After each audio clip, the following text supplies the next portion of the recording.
Are our actions predetermined by the great creator, or do we make our own decisions? What do we say to a friend? How do we behave in this or that situation when we meet our love? Or die? We either create our own history, or the history of the universe has been written long ago and all outcomes are known to someone. I will give an answer to these questions. We will try to understand the logic of sacred scriptures and look at the problem from the scientific side. This is Vadim Timofeev. Enjoy watching.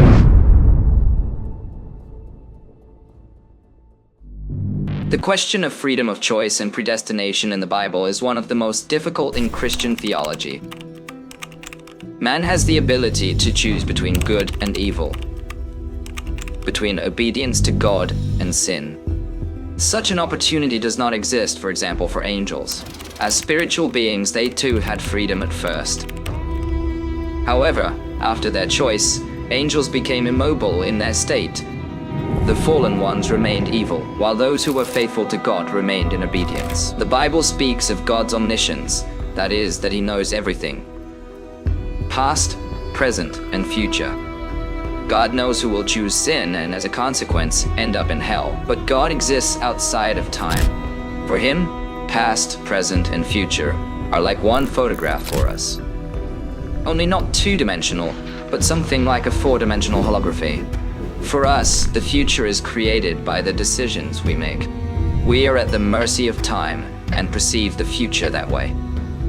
But for God, it is already a known reality, not because He has imposed it, but because He sees it in the full picture.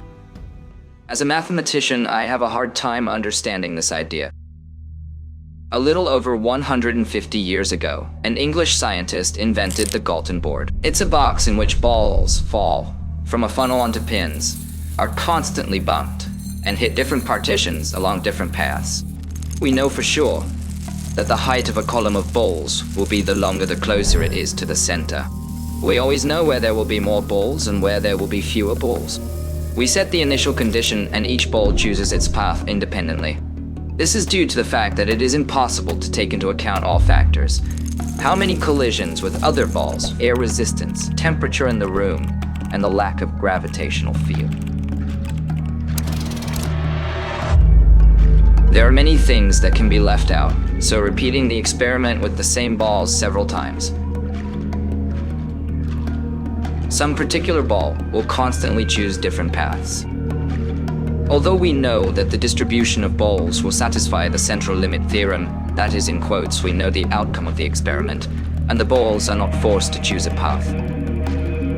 But God, having omniscience, knows how each balloon will be affected by all external factors under the initial conditions with which He releases them. Why then it is possible to speak about freedom of choice of each balloon under such circumstances? Because God Himself has arranged the balloons in certain places and released them at a certain moment of time. For it is obvious that all balls in this case will be forced to obey these factors known to God in advance. Okay. What if freedom of choice is linked to the existence of parallel universes? You say, every human decision creates a new branch of reality. God, as omniscient, knows all possible paths and outcomes, but each particular decision in one of the branches remains free. We know nothing about the world in which Adam did not eat the forbidden fruit. Suddenly, somewhere he refused to eat the apples, only Eve ate them. Perhaps God would have judged only Eve and Adam would have stayed in paradise. In a third reality, both refused the fruit, and mankind would have continued on without sin. However, according to the Bible, the fall into sin was an event that affected the entire cosmos, so alternative scenarios contradict the biblical description. If parallel worlds existed, they would not be essential to our salvation. I lean more towards the idea that every human decision is always unambiguous. Although quantum mechanics forbids complete knowledge of all the details of our world and allows some freedom, perhaps the states of the electrons and quarks in our brains that determine our decisions depend on antecedent factors. Occam's razor aside, we'll come back to that.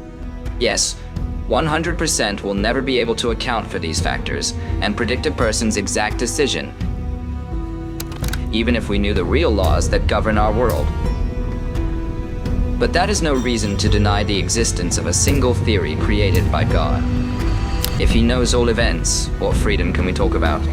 We are forced to obey external factors and initial conditions, just like the balls in Galton's board. There's no evidence that any of our choices are an illusion, that they are made immediately after the creation of the universe and the laws by which it exists.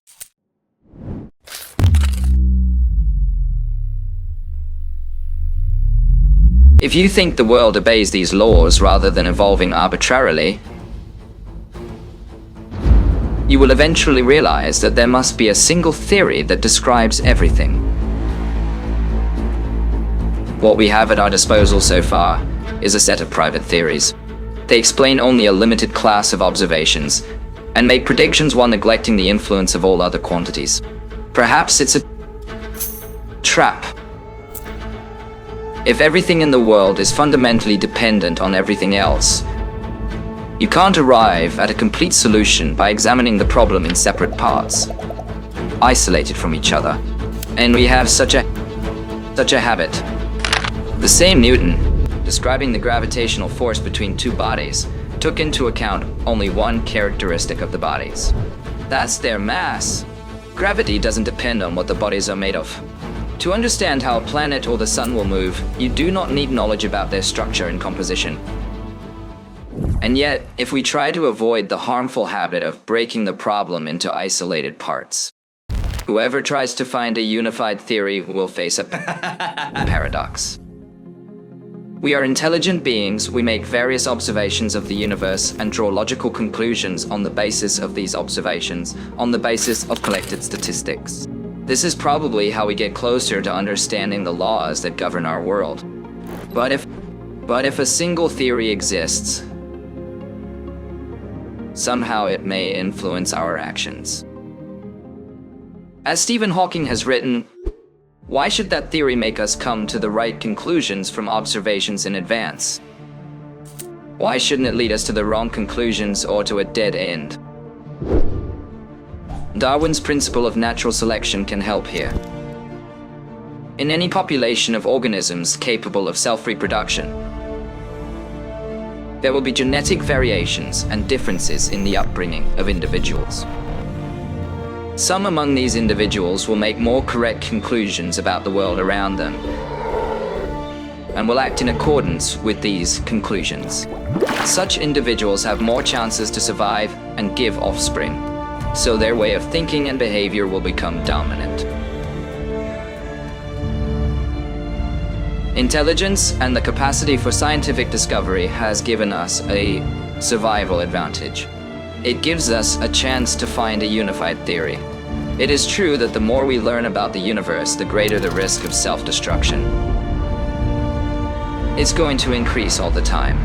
If we protect ourselves from annihilation by nuclear weapons by becoming an interplanetary species, there will be more dangerous means of warfare. There will be interplanetary and then intergalactic wars. It's a gamble. The deeper the knowledge, the greater the risks. The universe is now very well described by two partial theories developed in the early 20th century. The large-scale structure of the observable part of the universe is explained by the general theory of relativity. And on the scale of a millionth of a millionth of a millionth of a centimeter, quantum mechanics is used. To date, these two theories have contradicted each other. They cannot be correct at the same time. General relativity works with what we can see with our own eyes. Quantum mechanics describes a world that we don't encounter in everyday life. We cannot look at it under a microscope. Consequently, there is no room for human intuition there. We can't gather statistics of data on the position of an electron in an atom, measure the force of attraction of protons in the nucleus. It's not available to us. For this reason, many phenomena that occur on the subatomic scale seem absurd. Should we trust quantum mechanics at all then? And how did we come to it? In the early 19th century, the French scientist Pierre Laplace was inspired by the success of scientific theories. Newton's laws and the universal law of gravitation made it possible to predict events ahead of time and gave accurate information about what was happening before measurements were made. Knowing where the planets and the sun are in relation to other stars, it is possible to calculate where they will be at any other point in time. All you have to do is solve some simple mathematical equations. Laplace went nuts with this dopamine bait. You have no idea. He dared to suggest that there is a set of scientific laws that give an exact answer to what happens to the universe, if the complete description of its state at some point in time is known. He went further and said that even human behavior could be predicted in this way. What I was talking about by drawing an analogy to Galton's blackboard. This approach is called determinism in science, from the English word determine. Despite the fact that religion implies predetermination of all events by God, the determinism dreamed of by Laplace met with public resistance. After all, it limits the free intervention of the Almighty. For example, if some ruler or artificial intelligence today decides to destroy humanity completely with nuclear weapons, it can only be done with God's will. Unless the time for the day of judgment has come, such an eventuality is impossible. God can appear at any moment, intervene, and do what he wants. That's what people of faith say. If Laplace were right, we would take a computer and calculate when God will or may not appear. We'd be omniscient. The first demand of science to abandon determinism appeared after the calculations of two English physicists. John Rayleigh and James Jeans discovered that hot objects like stars. Here it is worth clarifying for some that the sun is also a star. Such bodies should emit infinite energy. Is a star an inexhaustible source of energy? The laws known at the time stated that a hot body radiates electromagnetic waves of all frequencies. What are electromagnetic waves? Physicists believe that matter can exist in two different states, as a wave and as a particle. A particle is a point in space. We believe it has no size or internal structure. Its position is strictly defined. It's not like one particle is here and the other one is a little bit to the left.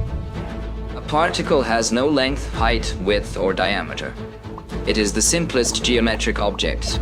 Examples are the electron, muon quark, and the like. Their structure is not yet known.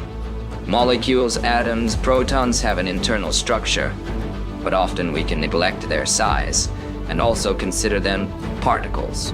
And a wave is a disturbance that is transmitted through space. If you touch calm water with an object, its surface will crumple.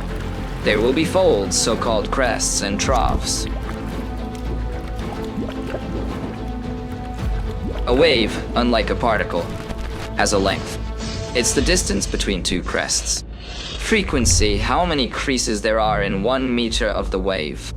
And velocity, which shows how fast the disturbance is transmitted through space. A particle and a wave are both part of matter. When a particle moves, that part of matter is transported from one place to another.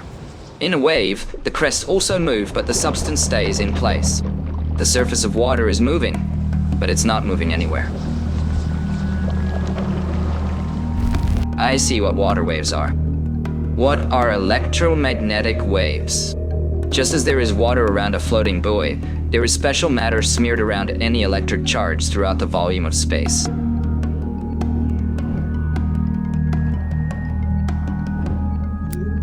We don't know the somewhat distant limits it can encompass. In modern physics, it is believed that the entire universe is encompassed.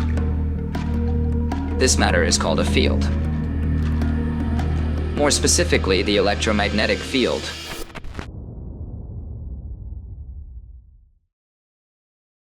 When a charge begins to move with acceleration, the field in which it is located develops folds, as if on the surface of water. These disturbances of the field are called electromagnetic waves. As Maxwell showed, they're transmitted at a finite speed, equal to the speed of light. The speed of light didn't just appear here. It turns out that the electromagnetic wave is the light we see. And not just light.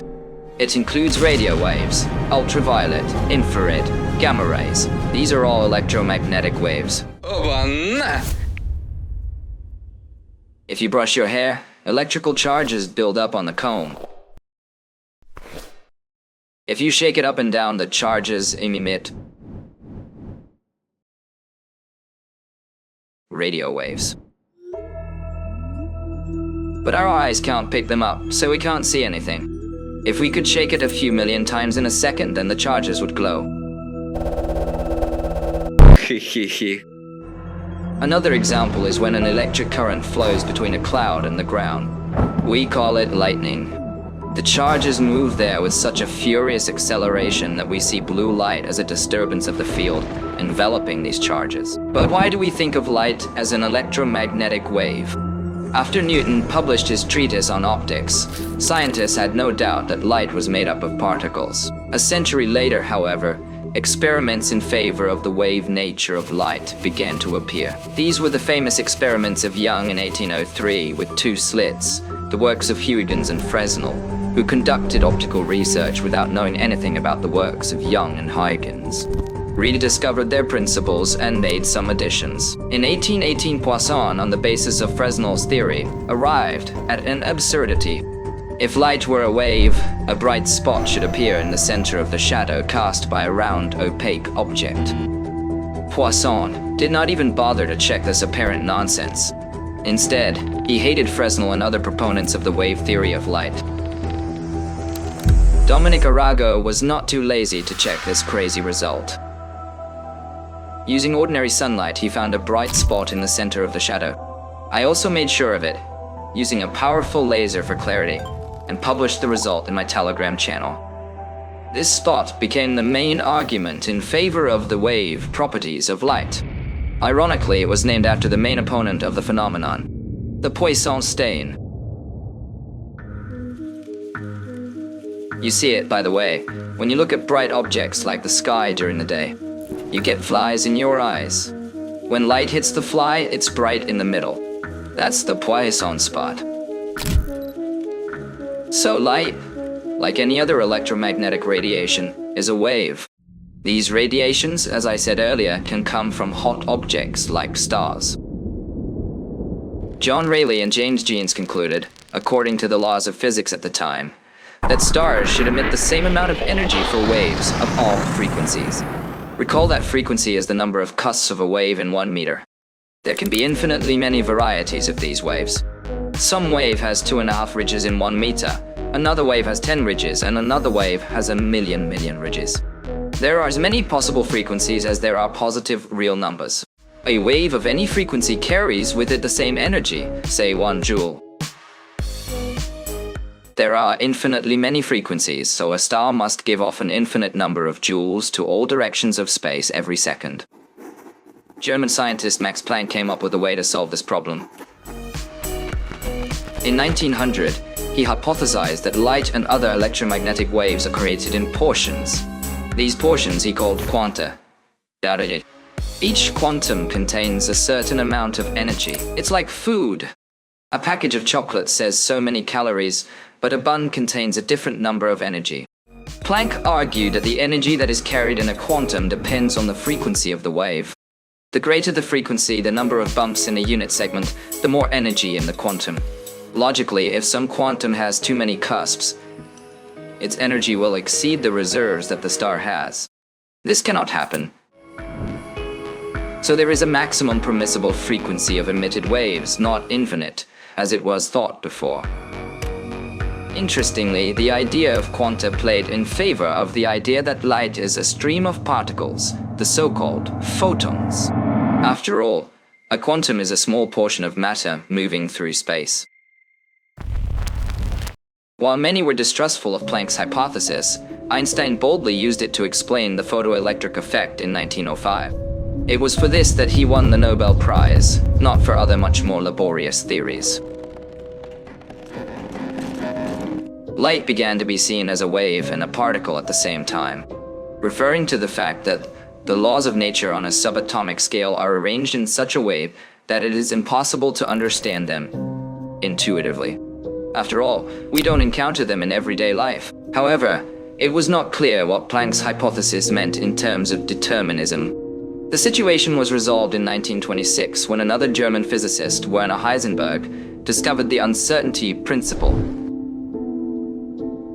To find out where a particle is going and at what speed, we need to illuminate it. The light will scatter and we'll know where it is.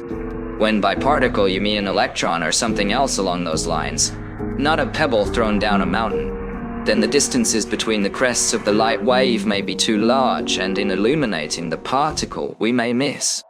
To hit the particle accurately, we should send waves with crests very close to each other. You need high-frequency radiation. We just need 2 or 3 bumps. But Planck's hypothesis says that light cannot be taken with an arbitrary number of crests and troughs. It's emitted in batches, in quanta. But if we wanted to have a small effect on a particle by throwing a small wagon at it, we can't do that. A whole locomotive with cars will fly into it. Quantum will unpredictably change motion and velocity of the particle. And in general, it turns out to be a bit of a mess.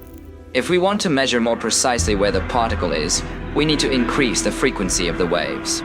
But Planck argues that the greater the frequency, the greater the energy of the quantum, and the unpredictable effect on the particle's velocity increases.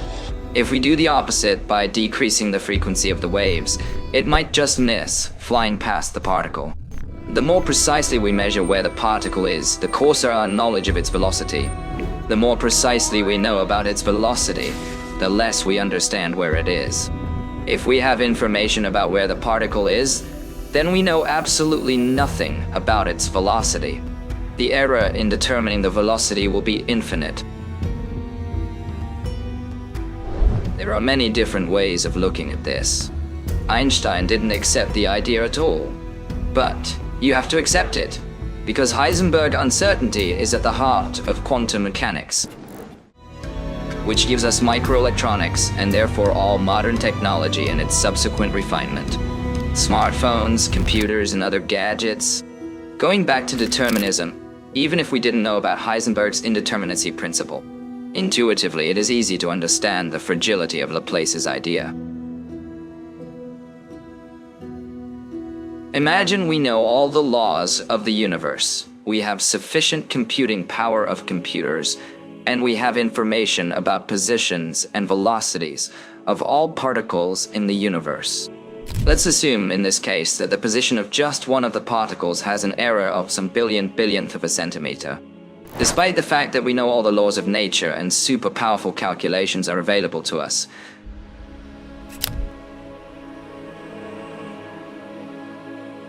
this little error will grow very quickly.